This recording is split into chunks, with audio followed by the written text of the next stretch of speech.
कैली हो लाल लाले नायले हमारे अंगनैया हो लाल लाले नायले हमारे अंगनैया हो अरे पान खाले दूल्हा बहनैया हो लाल पतला बटोरले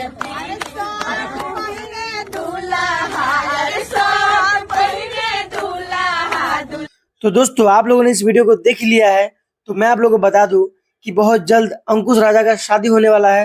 उनका आज हल्दी रस्म था जो कि बहुत धूमधाम से हुआ है।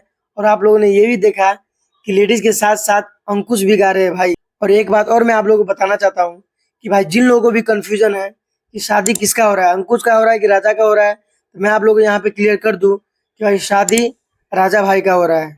बाकी आप लोग चाहते हैं कि इनका शादी का हर अपडेट आप लोगों को मिलता रहे, तो प्लीज इस चैनल को सब्सक्राइब जरूर से कर लीजिए। तो फिर मिलते हैं किसी नेक्स्ट वीडियो में, तब तक के लिए जय हिंद जय भारत।